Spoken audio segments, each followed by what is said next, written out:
Hoy es miércoles 8 de enero del año 2025. Vamos a dar inicio a la reunión de esta tarde con la oración. Rogamos al Señor Dios Omnipotente que nos envíe buenos espíritus para asistirnos. Aleje a los que pueden inducirnos en error y que nos conceda la luz necesaria para distinguir la de la impostura. Apartar también a los espíritus malévolos, encarnados o desencarnados, que podrían intentar poner la discordia entre nosotros y desviarnos de la caridad y amor al prójimo. Si alguno pretendiese introducirse aquí, hacer que no encuentre acceso en el corazón de ninguno de nosotros. Buenos espíritus que dignad venir a instruirnos, hacernos dóciles a vuestros consejos, apartarnos de todo pensamiento de egoísmo, de orgullo, de envidia y de celos, inspirándonos indulgencia y benevolencia para nuestros semejantes, presentes y ausentes, amigos y enemigos. Haced, en fin, que en los sentimientos de que nos sintamos animados reconozcamos vuestra saludable influencia. Dad a los medios a quienes encarguéis de transmitirnos vuestras enseñanzas la conciencia de la santidad del mandato que les ha sido confiado, de la gravedad del acto que van a cumplir, con el fin de que tengan el fervor y el cogimiento necesario. Si en la asamblea se encontrasen personas que fuesen atraídas por otro sentimiento que no sea del bien, abrid sus ojos a la luz y perdonarles así como nosotros les perdonamos, si vinieren con malas intenciones. Rogamos especialmente al espíritu de Genaro Valladolides, nuestro guía espiritual, que nos asista y vele sobre nosotros. Que así sea. Estamos leyendo el día miércoles el libro Siembra de los Mediums. Es dictado por el espíritu de Manuel y la psicografía es por parte de Francisco Cándido Javier, cuyo nombre le es Chico Javier. Hoy estamos en la página 49, en la tarea espírita, reunión pública del 5 de febrero del 1960. Cuestión número 30. Si adoptaras a la doctrina espírita como el clima de tu fe, piensa en Jesús cuando estuvo delante del pueblo al que se proponía ser útil. El divino maestro no se instala en una tribuna garantizada por asesores plenamente consustanciados con sus principios.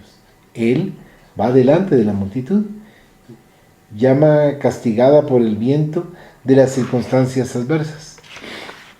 Árbol sublime, azotado por los látigos de la exigencia incesante. Nadie lo ve rodeado de colaboradores eficientes, sino de problemas para resolver. En medio de los enfermos y los afligidos que le solicitan apoyo, las personalidades que atraviesan su senda representan actitudes diversas que le demandan paciencia. Juan el Bautista duda. Nataniel cuestiona. Nicodemos indaga. Zaqueo observa. Caifás conspira. Judas deserta. Pedro niega. Pilatos finge. Antipas se burla. Tomás desconfía. A pesar de todo, él sigue, en soledad imperturbable como el amor no amado, siempre dedicado a enseñar y ayudar. Del mismo modo, en la institución por donde pasas, encontrarás en casi todos los compañeros oportunidades de aprendizaje y servicio. A cada paso, hallarás a quienes te solicitan amparo, a quienes te ruegan alivio, a quienes te suplican consuelo, a quienes aguardan tu comprensión. No estarán ausentes tampoco los que desafíen tu calma, los que ridiculicen tus ideales, los que complican tus horas, los que te creen dificultades, los que te hieran en el corazón. Aún así, si conoces el camino adecuado, es preciso que prestes ayuda a los que se desvían. Si estás en equilibrio, es preciso que socorras a los perturbados. Si te mantienes firme, es preciso que sostengas a los que caen. Y si ya has atesorado un mínimo haz de luz, es preciso que auxilies a quienes se debaten en las tinieblas. Por consiguiente, no estés distraído en cuanto a la orientación que nos cabe a todos, porque en relación con el mal, el verdadero espírita es invariablemente convocado a hacer el bien. Subtítulo: Hambre e ignorancia. Reunión pública del 8 de febrero de 1960. Cuestión número 32. Atentos a que el estudio constituye una obligación cuya finalidad es que la luz de la comprensión nos enseñe a caminar con seguridad y a vivir provechosamente. Establezcamos algunas comparaciones entre el hambre y la ignorancia, dos grandes flagelos de la humanidad. El hambre debilita el cuerpo, la ignorancia oscurece el alma. El hambre atormenta, la ignorancia anestesia. El hambre protesta, la ignorancia engaña. El hambre crea aflicciones inmediatas. La ignorancia crea calamidades diferidas.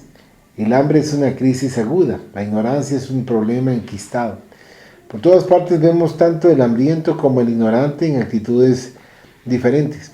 El hambriento trabaja afanosamente para la conquista del pan. El ignorante es indiferente a la posesión de la luz. El hambriento reconoce su propia carencia. El ignorante no se define. El hambriento se pone en evidencia. El ignorante se oculta. El hambriento anuncia su propia necesidad. El ignorante se engaña a sí mismo. Cualquier persona puede ocuparse del hambre. Raros son los seres que consiguen socorrer a la ignorancia. Para calmar el hambre es suficiente con repartir pan. Para extinguir la ignorancia es indispensable hacer la luz. En tal sentido, reflexionemos acerca del proveedor divino. Bien sabemos que el pan que los discípulos le entregaron a Jesús para que fuera multiplicado a favor de los hambrientos es aproximadamente lo mismo que hoy podemos amasar con facilidad. Sin embargo, la luz que el Señor confió a sus discípulos para que la multiplicación en favor de los ignorantes demanda perseverancia inagotable en el servicio al bien de los demás, con espíritu de amor puro y absoluto sacrificio. Si nos valemos de la definición que tanto el hambre como la ignorancia nos sugieren, arribamos a la conclusión de que en la doctrina espírita, para disipar la inquietud que nos provoca nuestro hambre de ver, no nos basta aquellos amigos que ostentan mediunidad y fenómenos, porque por encima de todo necesitamos compañeros valientes que con actitudes y ejemplos nos saquen de la comodidad de la ignorancia y nos ayuden a discernir. Subtítulo: en la mediunidad. Reunión pública del 12 de febrero de 1960. Cuestión 226, primero. No es la mediunidad lo que te distingue, sino lo que haces de ella. La acción del instrumento varía de acuerdo con la actitud del servidor. La producción revela al operario. La pluma pone de manifiesto el alma de quien escribe. El patrimonio marcha en la dirección que el administrador le imprime. El labrador cuenta con la azada, sin embargo, si fuera perezoso, concede asilo a la herrumbre. Si fuera un delincuente, concede el filo a la sugerencia del crimen. Si fuera colaborador y diligente, erige dichoso la cuna de la flor y el pan. El legislador dispone del poder, pero por medio de él. Si fuera irresponsable, estimula el desorden. Si fuera deshonesto, incentiva el pillaje. Si fuera consciente y abnegado, es el fundamento activo de la cultura y del progreso. El artista tiene a su disposición amplios recursos de la inteligencia, aunque con ellos, si fuera desequilibrado, favorece la locura. Si fuera corrupto, propaga el vicio. Si noble y generoso, siempre será un puntal para la virtud. Es urgente reconocer que acerca de las cualidades y posibilidades del labrador, del legislador y del artista, en la concesión del mandato que se les confía, solamente la ley divina le corresponde emitir juicio. No obstante, nosotros conseguimos clasificar de inmediato su influencia por el mal o el bien que esparce. Lo mismo sucede con la mediunidad. Sea cual fuere el talento que te enriquece, busca en primer término el bien, con la convicción de que el bien en favor del prójimo constituye el bien irreprochable que estamos en condiciones de hacer. Aunque te consideres imperfecto o inestable, desdichado o enfermo, utiliza la energía mediúnica con que la vida te ha comprometido para ayudar, educar, amparar y servir en auxilio a tus semejantes. De tal modo, el bien que hicieras retornará desde los otros a tu propio camino y se distinguirá en ti como una bendición de Dios. Subtítulo del servicio mediúnico. Reunión pública del 15 de febrero de 1960, cuestión número 228. Si emprende la mediunidad, está prevenido contra el orgullo como quien toma precauciones contra un parásito destructor. Agente sutil, adopta formas diversas en la constitución espiritual.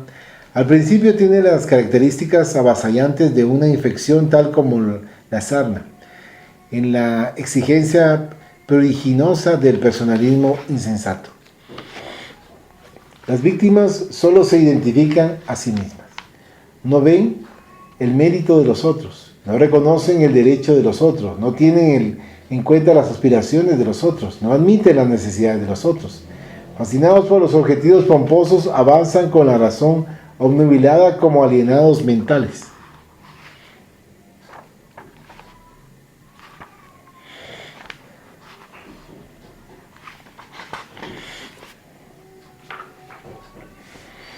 La fase aguda, sin embargo, cede lugar a un profundo abatimiento. Sin condiciones para recibir el remedio moral de la sensatez y mucho menos el ataque de la crítica, los enfermos de tal especie caen en la trampa de la duda o en la sombra de la queja. Desconfían sistemáticamente de la eficacia de quienes lo rodean hasta que acaban por desconfiar de su propia eficiencia. En ese punto alegan que son perseguidos y están desanimados. Se proclaman vacilantes y desdichados. Huyen entonces del servicio como quien escapa de un peligro inminente para descansar por último en el museo de las promesas frustradas. En el ejercicio de la mediunidad, aceptemos el acto de servir como una de las más excelsas lecciones de la escuela del mundo. Y recordemos que así como la vida tiene trabajadores para cada menester, hay medios en la obra del bien para la ejecución de toda clase de tareas. Ninguno es más importante que otro. Ninguno está libre del error. Todos son portadores de la bendita posibilidad de auxiliar. Uno tiene la palabra que educa, aquel la mano que alivia y ese otro la pluma que consuela. Otro tiene la oración que eleva, aquel transporta el mensaje que devuelve el ánimo y aquel otro ostenta la potencia para reparar. Emplea pues tus facultades mediúnicas como un crédito de la bondad divina para que el orgullo no te ataque. Recuerda además que Jesús, el medianero divino, en ninguna circunstancia requirió la admiración de los poderosos de su época, sino que anduvo entre los hombres dedicado a prestar amparo y comprensión, ayuda y servicio. Y si hubo un don de Dios en el que se esforzó de preferencia a los demás, fue el de poner en práctica el culto del Evangelio en el corazón del pueblo, porque visitó en persona las posilgas donde se cobijaba la angustia, dio alimento a la turba hambrienta y brindó amor puro a los enfermos anónimos, en una siembra de esperanza para los desamparados. Su título, Oración y Cura. Reunión pública del 19 de febrero de 1960. Cuestión número 176, octavo. Recurres a la oración en bien de ese o aquel enfermo y sufres cuando el restablecimiento pareciera demorarse. Sin embargo, reflexiona acerca de la ley divina a la que todos obligatoriamente nos remitimos. No significa que debamos ignorar el martirio silencioso de los compañeros sometidos a la adversidad en el campo físico. Para eso sería necesario carecer de sentimientos. Sabemos, por supuesto, cuánto duele acompañar noche tras noche la prueba de los familiares con males irreversibles.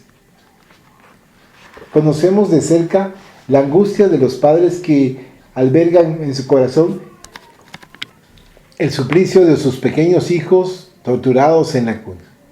Compartimos el dolor de los que gimen en los hospitales, como sentenciados a la pena postrera, y así también identificamos el tormento recóndito de quienes observan con preocupación cómo los ojos de los enfermos amados pierden su brillo. Contempla, por otro lado, la escena sombría de las transgresiones humanas que se desarrollan a nuestro alrededor. Piensa en los crímenes perfectos que asolan la tierra, en la rebeldía de aquellos que se rinden a las sugestiones del suicidio, en perjuicio de los planes de la eterna sabiduría y dando lugar a aflictivas expiaciones para sí mismos, en los procesos inconfesables de los que usan la inteligencia para agravar las necesidades de sus semejantes y en la ingratitud de quienes convierten su propio hogar en un reducto de desesperación y muerte. Medita acerca de los horrorosos compromisos de los que en el presente se transforman en cómplices de los dominios del mal, y podrás percibir que la enfermedad es por lo general el bien que pone de manifiesto la recuperación del equilibrio a fin de impedir que caigamos en delitos mayores. Organicemos el socorro de la oración para aquellos que padecen por el cuerpo dilacerado, pero nunca nos aflijamos de que la cura se demore. Sea el hecho de lino, de seda, de paja o de piedra, el dolor siempre es el mismo y en todas partes. La plegaria es bendición que reconforta, da amparo, luz y vida. Sin embargo, recordemos que las lesiones, al igual que las llagas, las frustraciones y los defectos en nuestra forma externa, son remedios del alma que nosotros mismos hemos solicitado en la farmacia de Dios. 3 actitudes. Reunión pública del 22 de febrero de 1960. Cuestión número 226, 11avo. Si admitimos que el egoísmo y el orgullo son cualidades negativas en una personalidad mediúnica que enturbian la palabra de la esfera superior y si consideramos que el bien es una condición inalienable para que el mensaje edificante sea transmitido sin interferencias, analicemos esas 3 actitudes en algunos de los aspectos y circunstancias de la vida. En la sociedad, el egoísmo hace lo que quiere, el orgullo hace como quiere, el bien hace cuanto puede, más allá de sus propias obligaciones. En el trabajo, el egoísmo abusa de lo que encuentra, el orgullo oprime todo lo que ve, el bien produce sin cesar. En un equipo, el egoísmo acapara, el orgullo piensa en sí mismo, el bien presta servicio a todos. En la amistad, el egoísmo utiliza las situaciones, el orgullo reclama privilegios, el bien renuncia a su propio bien. En la fe, el egoísmo aparenta, el orgullo exige, el bien escucha. En la responsabilidad, el egoísmo huye, el orgullo tiraniza, el bien colabora. En el dolor ajeno, el egoísmo se despreocupa, el orgullo condena, el bien ampara. En el estudio, el egoísmo finge que sabe, el orgullo no se propone saber, el bien aprende siempre para realizarlo mejor. Mediums, la orientación de la doctrina espírita siempre es clara. El egoísmo y el orgullo son 2 corredores sombríos que donde quiera que sea nos conducen al vicio y la delincuencia en angustiantes procesos obsesivos, mientras que solo el bien es capaz de filtrar con lealtad la inspiración divina. Si bien para eso es indispensable admirarlo y divulgarlo, y por encima de todo, precisamos quererlo y practicarlo con todas las fuerzas de nuestro corazón.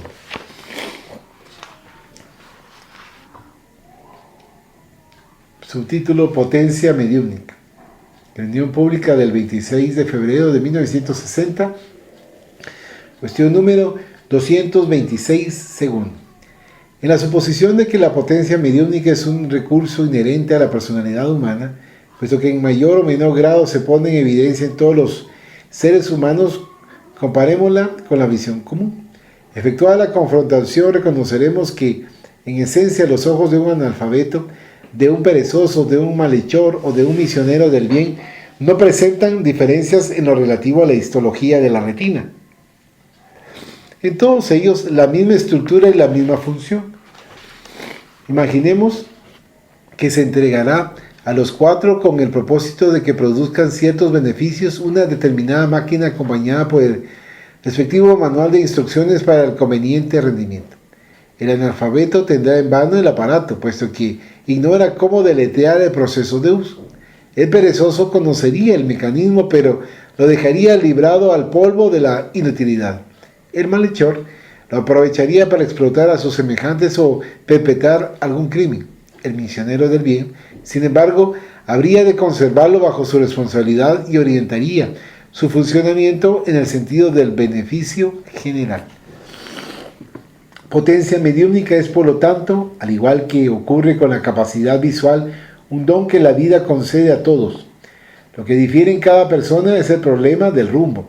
En eso reside la razón por la cual los mensajeros divinos habrán de insistir durante mucho tiempo todavía con la sublimación de las energías psíquicas, a fin de que los frutos del bien se multipliquen por toda la tierra. No sirven los medios que solamente producen fenómenos. Nos sirven los fenómenos que solamente confirman convicciones. Nos sirven las convicciones que solamente generan palabras. Nos sirven las palabras que solamente expresan pensamientos huecos. La vida, al igual que el tiempo, requiere trabajo y superación, progreso y perfeccionamiento. La mediunidad, desde el punto de vista moral, constituye tanto como la visión física una potencia neutra en sí misma. La importancia y la significación que pueda adquirir dependen de la orientación que se le aplique. Por eso mismo, los amigos desencarnados, siempre que sean responsables y conscientes de sus propios deberes en relación con las leyes divinas, estarán entre los hombres para exhortarlos a la bondad y a prestar servicio, al estudio y al discernimiento, pues la potencia mediúnica en realidad no ayuda ni edifica si está separada de la caridad o privada de la educación. Subtítulo: En la gloria del Cristo. Reunión pública del 29 de febrero de 1960, cuestión número 46, séptimo. Si entre las vidas excelsas de la tierra existe una en la cual la mediunidad estuvo de manifiesto con todas sus características, esa ha sido la gloriosa vida del Cristo. Brota el evangelio del contacto entre dos mundos. Zacarías, el sacerdote, se convierte en clarividente de un momento al otro y ve un mensajero espiritual que se identifica con el nombre de Gabriel, que le anuncia el nacimiento de Juan Bautista. El mismo Gabriel, en la función de embajador celestial, visita a María de Nazaret y, después de haber saludado a su corazón puro, le notifica la maternidad sublime. Nace entonces Jesús, bajo las luminosidades y voces de los espíritus superiores. Hace uso del magnetismo divino que lo caracteriza como excelso benefactor para transformar el agua en vino en las bodas de Caná. Interviene en fenómenos obsesivos de diversa índole, con trastornos provocados por entidades inferiores, sea en la alineación mental del obsedido de Gadara o en la exaltación febril de la suegra de Pedro. Yergue cuerpos cadavéricos y degenera las fuerzas vitales de enfermos de todas las procedencias. Apacigua los elementos descontrolados de la naturaleza y multiplica los alimentos para las necesidades del pueblo. Sondea los ideales más íntimos de la hija de Magdala, tanto como lee en la samaritana los pensamientos ocultos. Conversa, él mismo, con desencarnados ilustres en la cima del Tabor ante la consternación de los discípulos. Le avisa a Pedro que espíritus desventurados procurarán inducirlo a la caída moral. Y hace notar a Judas que no ignora la trama de sombras de la que el infortunado apóstol es víctima. Ora en el huerto antes de la crucifixión, donde identifica la presencia de enviados divinos. Después de la muerte regresa para reunirse con los amigos y les suministra instrucciones acerca del destino de la buena nueva. Aparece nuevamente, materializado por completo delante de los aprendices en el camino de Emaús, y más tarde en espíritu va en busca de Saulo de Tarso en las proximidades de Damasco para confiarle una elevada misión entre los hombres. Debido a que el joven perseguidor del Evangelio naciente demuestra que está traumatizado por el encuentro imprevisto, él mismo recurre a la cooperación de Ananías para socorrer al nuevo compañero embargado por el asombro. Es inútil, pues, que cristianos distinguidos en tal o cual sector de la fe se reúnan para confundir respetuosamente a la mediunidad con el nombre de la metapsíquica o la parapsicología, que más parecen refinados procesos de duda y negación, pues ninguno consigue empañar los hechos mediúnicos de la vida de Jesús, que para todas las religiones de la tierra permanece como un sol incuestionable que brillará eternamente. Subtítulo: Obsesión y Jesús. Reunión pública del 4 de marzo de 1960, cuestión número 237. Cristianos eminentes en diferentes escuelas del Evangelio sostienen en la actualidad que el problema de la obsesión podría haber nacido del culto de la mediunidad a la luz de la doctrina espírita, cuando en realidad la doctrina espírita es el recurso para la supresión de ese flagelo. Atacan a los mediums, muestran sarcasmo, condenan a la psicoterapia en favor de los desencarnados sufrientes y en algunos casos llegan al disparate de afirmar que la práctica mediúmnica entroniza la locura. Se olvidan, mientras tanto, que la vida de Jesús en la tierra fue una batalla constante y silenciosa contra las obsesiones, los obsedidos y los obsesores. El combate tiene comienzo en la alborada del apostolado divino. Después de la resplandeciente consagración del pesebre, el maestro encuentra el primer gran obsedido en la persona de Herodes, que decreta la matanza de los niños con el propósito de aniquilarlo. Más tarde, Juan el Bautista, el compañero por elección que viene al mundo para secundarlo en la obra sublime, sucumbe degollado en plena conspiración de agentes de la sombra. Obsesores crueles no vacilan en ir en su búsqueda en las oraciones del desierto para poner a prueba los valores de sus sentimientos. A cada paso descubre espíritus desdichados que dominan a medios sin rumbo. El testimonio de los apóstoles es sobradamente inequívoco. Relata Mateo que los obsedidos gerasenos llegaban a ser feroces. Se refiere Marcos al obsedido de Cafarnaúm, de quien un desventurado obsesor se retira gritando a viva voz contra el Señor. Narra Lucas el episodio en que Jesús realiza la cura de un joven lunático, del cual se aparta del perseguidor invisible inmediatamente después de haber arrojado al enfermo al piso en convulsiones epilépticas y se refiere Juan a israelitas decididamente obsedidos que apedrean al Cristo sin motivo durante la llamada fiesta de la consagración. Entre quienes comparten su rutina aparecen obsesiones y psicosis diversas. María de Magdala, que llegaría a convertirse en la mensajera de la resurrección, había sido víctima de entidades perversas. Pedro padecía obsesión recurrente. Judas quedó enceguecido a causa de una obsesión fulminante. Caifás daba muestra de ser paranoico. Pilatos tenía crisis de miedo. El día de la crucifixión encontramos al Señor rodeado de obsesiones de todo tipo, al punto de ser considerado por la multitud inferior a Barrabás, un malhechor y obseso vulgar.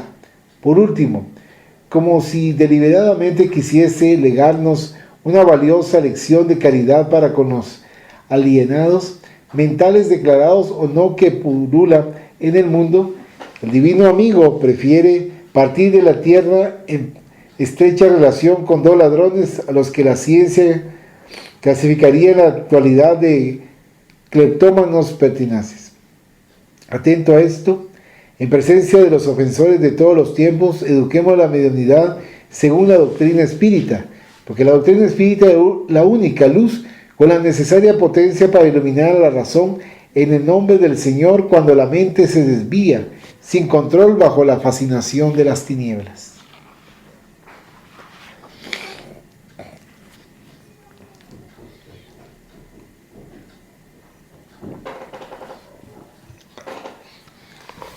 Subtítulo: Espíritus de Luz. Reunión pública del 7 de marzo de 1960, cuestión 267, décimo. En una paráfrasis de la brillante definición del apóstol Pablo acerca de la caridad, en el capítulo 13 de la primera epístola a los Corintios, os haremos aplicar los mismos conceptos a los espíritus benevolentes y sabios que tutelan nuestra evolución. Aunque habláramos la lengua de las tinieblas y no tuviéramos ni un leve destello de comprensión, no pasaríamos para ellos de ser unos pobres hermanos necesitados de luz. Aunque nos obstináramos en la vocación por el crimen y cayéramos en todas las faltas y estuvieran concentrados en nosotros todos los vicios, hasta el punto de arrojarnos por tiempo indeterminado en los más terribles abismos del mal, para nuestro infortunio, no seríamos para ellos más que seres desdichados por carencia de amor. Aunque agotáramos nuestras energías en el terreno de la culpa y dedicáramos la vida a practicar la crueldad sin la mínima noción del deber, eso sería para ellos nada más que un motivo para compadecernos más. Los espíritus de la luz son pacientes. En todas sus manifestaciones son benignos. No tienen envidia, no se envanecen, no hacen ostentación de frivolidad, no se ensoberbecen, no adoptan conductas inconvenientes, no se irritan, no son egoístas, no alimentan la desconfianza, no se regocijan con la injusticia, sino con la verdad. Todo soportan, todo creen, todo esperan, todo padecen. Su caridad es infalible, mientras que para nosotros, un día, las revelaciones graduales llegarán a su fin. Los fenómenos cesarán y las pruebas acabarán porque ya no serán necesarias. Por ahora, nos conocemos en parte y en parte nos imaginamos cómo somos, mientras que ellos, los emisarios del eterno bien, nos acompañan con devoción impecable, a sabiendas de que en materia de espiritualidad superior casi siempre somos todavía como niños, hablamos como niños, pensamos como niños y opinamos de modo infantil. Están convencidos, sin embargo, de que más adelante, cuando nos hayamos despojado de las deficiencias humanas, hemos de abandonar todo lo que tenemos de pueril. Verificaremos entonces su grandeza como si la viéramos reflejada en un espejo y confrontaremos nuestro mezquino egoísmo con el inconmensurable amor con que nos asiste. Confortémonos, pues, a reconocer que si todavía nos conducimos con fe vacilante, esperanza imperfecta y caridad caprichosa, contamos no obstante con la caridad de los mensajeros del Señor, que siempre es mayor y no decae en ningún momento. Subtítulo: Ellos también. Reunión pública del 11 de marzo de 1960, cuestión número 217.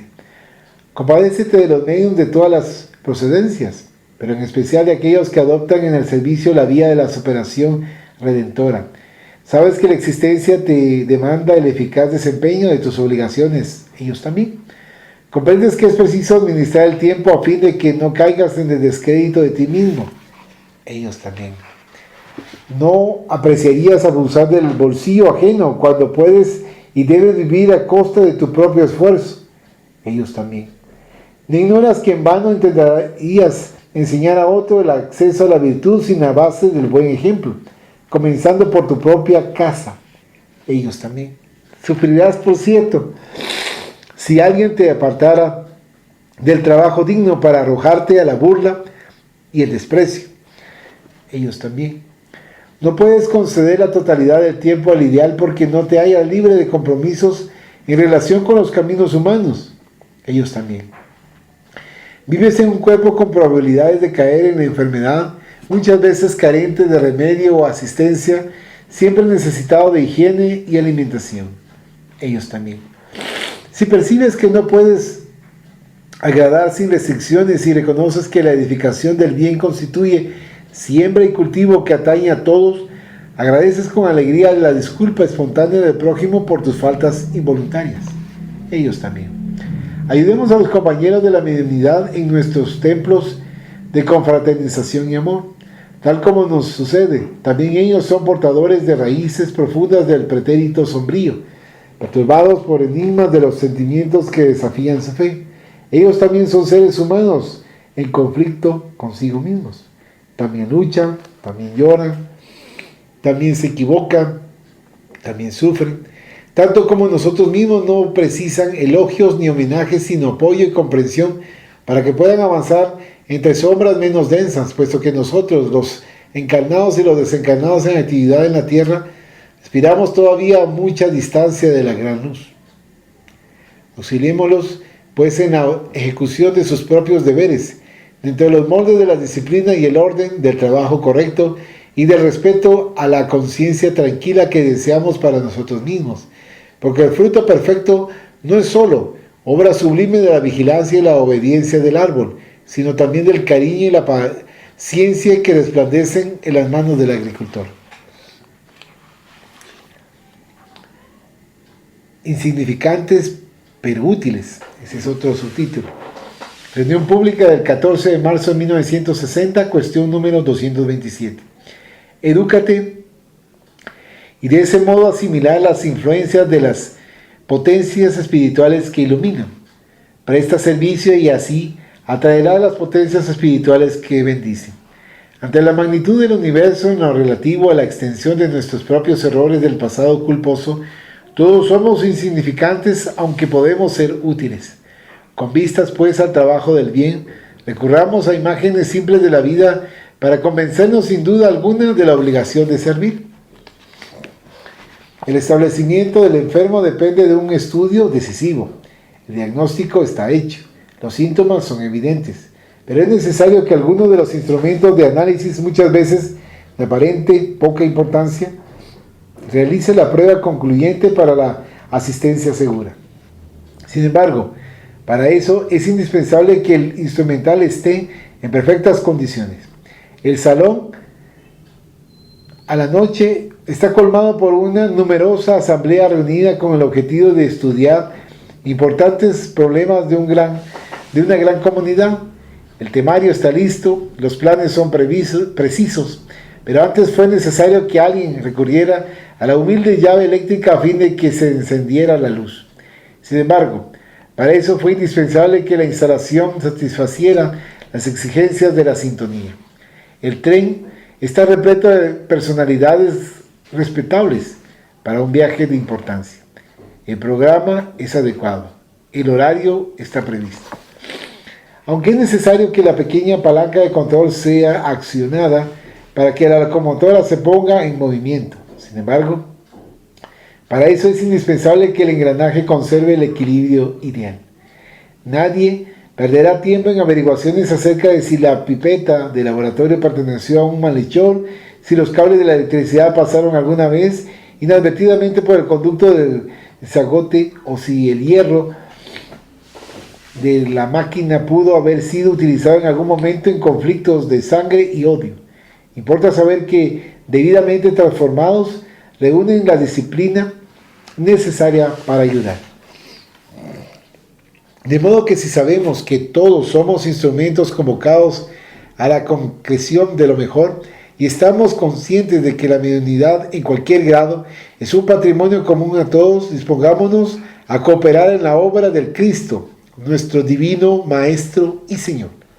Nadie desprecie la bendición de las horas dedicado al cultivo de la tristeza inconveniente o de sombras imaginarias, porque muy por encima de las deficiencias que hayan perdurado en nosotros hasta el día de ayer, es importante nuestra renovación en el día de hoy para atender el bien en el lugar exacto, en el instante preciso, puesto que solamente con las actividades del bien para el bien de los demás hemos de garantizar nuestra vida y la continuidad de nuestro propio bien.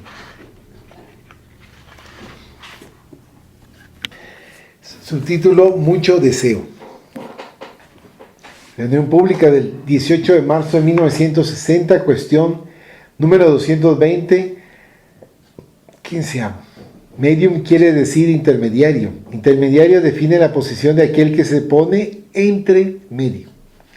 Muchos son los amigos encarnados con aspiraciones a tener contacto con las esferas superiores que suelen expresar que sienten mucho deseo de ser mediums. Numerosos son quienes se proponen instruir, escribir, hablar, materializar, dar alivio y consolar en nombre de los mensajeros de la luz. Sin embargo, no pasan de la región del mucho deseo. Reflexionemos al respecto sobre algunas escenas comunes en las que las personas descansan en ese impulso inicial. Existe el labrador que tiene mucho deseo de sembrar, pese a ello transcurre la existencia en la discusión de teorías relativas a la agricultura o con comentarios acerca de las plagas diversas que constituyen un flagelo del cultivo, y espera indefinidamente el instante de plantar como si la tierra debiera ir a tomar las simientes de sus manos.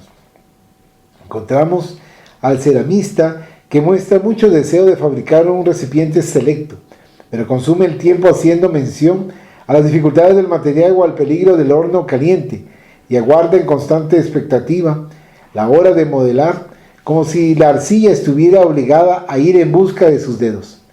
Imaginemos al trabajador que manifestara mucho deseo de cooperar en un determinado taller y que, una vez admitido allí, simplemente se ocupará de controlar la actitud y las tareas de sus jefes y compañeros como si pudiera cumplir con su propio deber a costa de la observación sin hechos que nadie le encomendó. Pensemos en el alumno que llegara a la escuela con mucho deseo de aprender y que no hojeara siquiera un libro. Como si el profesor pudiera elevarle la lección en la cabeza, del mismo modo que alguien cuelga un cartel en un poste. Si tu aspiración es colaborador en la obra de los espíritus benevolentes y sabios, ubicado entre ellos y los hermanos encarnados, es posible que no puedas compartir de inmediato la sinfonía de las importantes realizaciones humanas, pero puedes brillar en la más elevada de todas las tareas que se manifiesta en el concierto del bien puro, a través del consuelo, la contención, el amparo, el esclarecimiento, la educación, el amor. Claro que para eso no basta con tener mucho deseo. Es preciso reverenciar el servicio, ir en busca del servicio, defender el servicio y abrazar el servicio con espíritu de renuncia a favor del prójimo. Muchos son los que dicen que harán eso mismo mañana. En realidad, mañana es el tiempo glorioso denominado porvenir, destinado a indicar el coronamiento y la victoria, la cosecha y la alegría.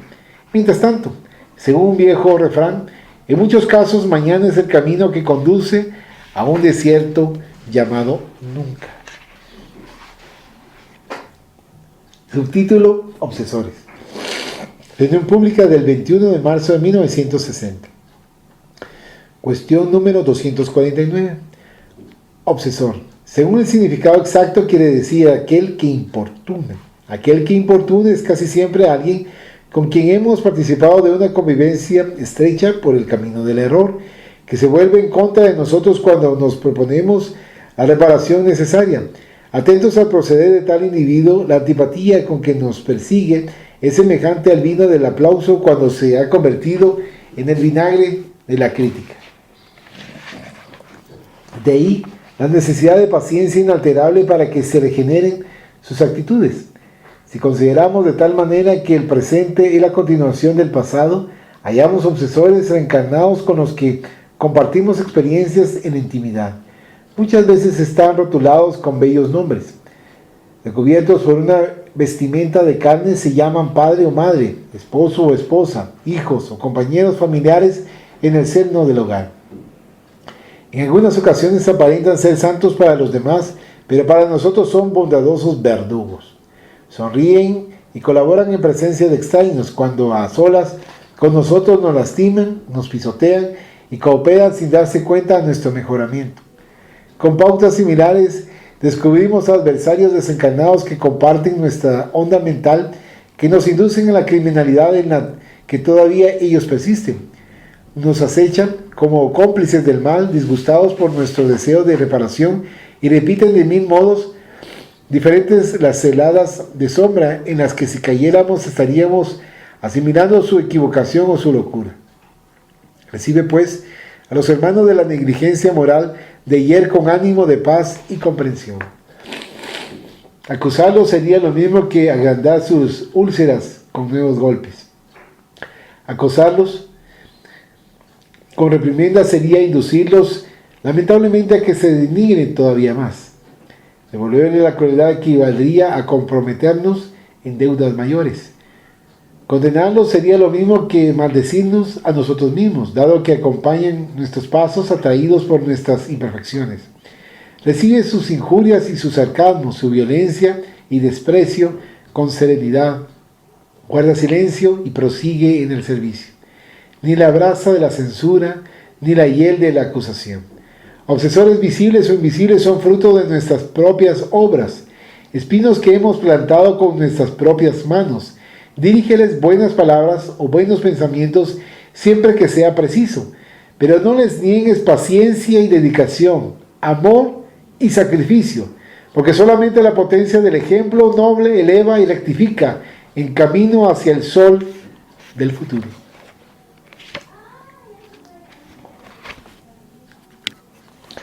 Subtítulo: Alegas. Reunión pública del 25 de marzo de 1960. Cuestión número 220, 16. Alegas descreimiento de la vida celestial en ausencia de comprobaciones que supones necesarias.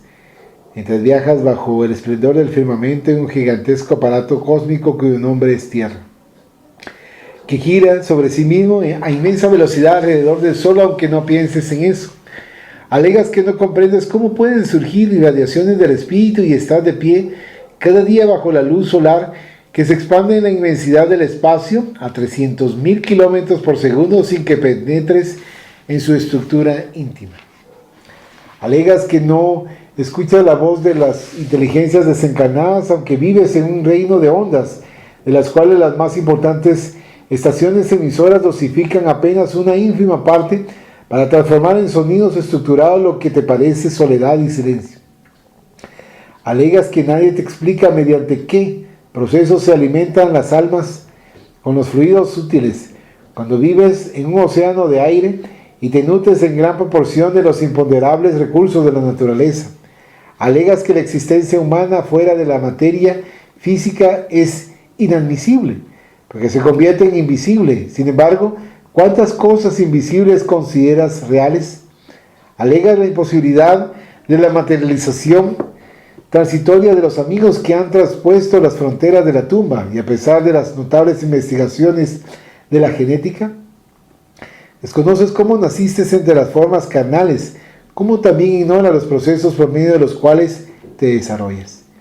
No te lamentes por la falta de elementos mediúmnicos, por la concreción de las buenas obras. No estés condicionado a informaciones ajenas para ayudar. Todos contamos con una amplia provisión de simientes y luces del conocimiento superior, convencidos de que hemos sido convocados para servir. Lo que Jesús enseñó hace casi 2 milenios tiene fuerza de verdad para todos los siglos, al igual que el mensaje de los heraldos del Evangelio para los oídos de alguien constituye una lección dirigida a todos nosotros.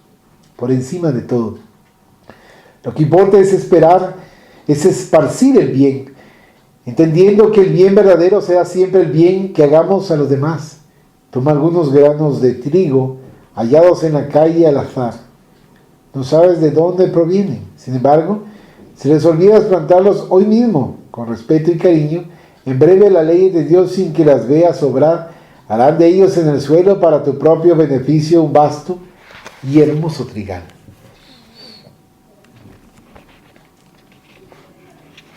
Subtítulo: Imperfecciones. Reunión pública del 28 de marzo de 1960, cuestión 226, noveno. En lo relativo al servicio por hacer, evitemos la oscuridad de las horas frustradas. Quienes abrimos los brazos a cada instante para recoger el sustento y la protección, el consuelo y el cariño, sepamos también tender las manos para dar auxilio. Declaras que no estás capacitado para ser útil. Sin embargo, cuando buscas ser útil, te promueves para la galería de la confiabilidad. Afirmas que tus posibilidades están por debajo del modelo de las buenas obras. No obstante, en las buenas obras es donde resplandece el camino de la elevación. Ratificas tu condición de espíritu deudor y por ese motivo desertas del culto de la fraternidad. Pero en el culto de la fraternidad es donde hallamos recursos para el rescate de nuestros débitos. Te acusas de padecer tedio y por eso renuncias a las luchas edificantes. Aunque en las luchas edificantes podrás recuperar la alegría. Pase lo que pasare, no te declares inútil.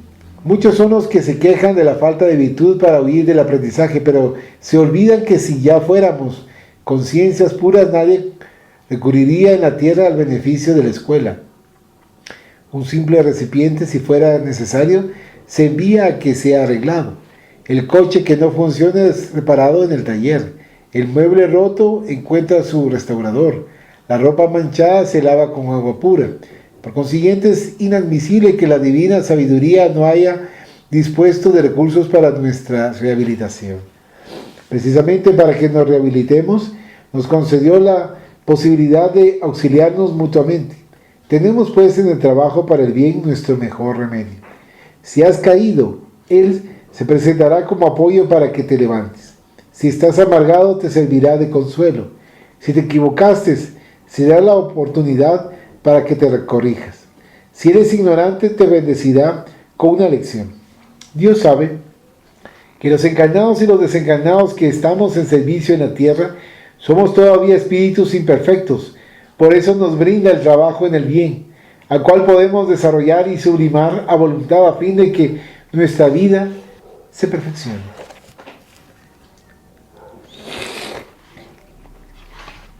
Subtítulo: Fenómenos y libros. Unión Pública del 15 de abril de 1960, cuestión 178. Fenómenos mediúmnicos los hay en las génesis de todas las religiones, pero desaparecen como el fuego fatuo en el radio circunscrito del momento en que se producen. Sin embargo, los libros que nacen de ellos permanecen por tiempo indeterminado en los horizontes del espíritu. Habrá quien sonría irónicamente ante el relato hindú en el cual Arjuna observa asombrado las sublimes manifestaciones de Krishna. No obstante ello, en los poemas de Bhagavad Gita palpitan cánticos imperecederos de las más elevadas virtudes. Habrá quien desconfíe de la historia cuando manifiesta que Zoroastro recibió enseñanzas de Hormuz, espíritu, en las sierras de Alborhead. No obstante ello, las páginas del Zen-Avesta registran con maestría la lucha del bien contra el mal. Habrá quien que cuestione las posibilidades de que Moisés haya revelado tantos poderes ante los egipcios deslumbrados, aunque el código de mandamientos que recibió de Jehová en la cima del monte constituye un fundamento seguro para los preceptos esenciales de la justicia. Habrá quien considere una locura la decisión de Siddhartha, inspirado por la esfera superior, de abandonar el palacio paterno para consagrarse a los desdichados. Sin embargo, las lecciones que conservaron sus discípulos dan forma a la venerable senda budista del pensamiento recto. Habrá quien dude de los acontecimientos admirables que en la tierra rodearon la presencia del Cristo, cuando se mencionan fenómenos mediúmnicos cuya legitimidad desafía al mismo tiempo los requisitos de la metafísica y la parapsicología contemporáneas. Pese a ello, el Evangelio sigue siendo el libro divino de la humanidad. Hoy mismo habrá quien se muestre sarcástico en relación con los medios de la actualidad, pero aún así los libros básicos de Allan Kardec son los sólidos fundamentos de la doctrina espírita que actualiza en el presente las revelaciones del Maestro de Maestros. Fácil es observar entonces que los fenómenos mediúmnicos representan la ostra de los interrogantes y los experimentos humanos. El libro edificante es en consecuencia una perla para guarnecer el tesoro creciente de la sabiduría imperecedera. En tal sentido, eduquemos la mediunidad entre nosotros para que ella pueda descubrir y plasmar la emoción y la idea, la palabra y el trabajo de los mensajeros que supervisan y orientan el perfeccionamiento terrestre. Porque en efecto, en ciertos archivos del libro es el comando mágico de las multitudes, pero solamente el libro noble, aquel que esclarece la inteligencia e ilumina la razón, será capaz de triunfar sobre las tinieblas del mundo. Subtítulo: Palabra. Unión Pública del 18 de abril de 1960, cuestión número 166. Cuando te detengas a considerar la mediunidad parlante, piensa en la maravilla que es el verbo y ten presente que todos somos medios de la palabra. La glotis puede ser comparada con una arpa viviente en cuyas cuerdas el alma expresa las variaciones del pensamiento. Y como el pensamiento es una onda creadora que habrá de integrarse con otras ondas de pensamiento, con las cuales se complementa, el habla refleja invariablemente el grupo moral al cual pertenecemos. Vehículo magnético. La palabra es de este modo un factor inductivo que da origen a las realizaciones. Con ella propagamos las buenas obras, encendemos la esperanza, fortalecemos la fe, sustentamos la paz, alimentamos el vicio, nutrimos a la delincuencia. Eso sucede porque en verdad nunca hablamos solos, sino que retratamos las influencias de la sombra o la luz que circulan en nuestro ámbito mental. Cada vez que enseñamos o conversamos, nuestra boca Es semejante a un altoparlante conectado con el emisor de la memoria, que proyecta en dirección a los otros no solo la resultante de nuestras lecturas o conocimientos, sino por igual las ideas y sugerencias que nos son enviadas desde seres encarnados o desencarnados con los cuales estamos en sintonía. Por lo tanto, no menosprecies el don de hablar que nos facilita la comunicación con los demás seres. Consérvalo a la luz del respeto y la justicia, de la bondad y la comprensión, sin olvidar que la actitud es una palanca invisible para la conexión. A través de nuestros conceptos orales, el pesimismo es una puerta abierta al desánimo. El sarcasmo es una fisura para la invasión del descrédito. La cólera es el gatillo de la violencia. El mal humor es el clima de la enfermedad. Del mismo modo que la irritación es un fermento para la locura. Aunque a tu alrededor proliferen tinieblas y espinos, domina tu propia emoción y pronuncia la palabra que instruya y consuele, que ayude o santifique, aun cuando la provocación del mal te instigue al desorden. Mediante el impulso de condenar o herir, bendice la vida donde sea que estés. La palabra vida, en el cimiento de todo lo malo y de todo lo bueno del mundo. Cuando habla, el profesor eleva las mentes de los aprendices a las cimas de la educación, y al hablar, el malhechor arroja a sus compañeros al foso del crimen.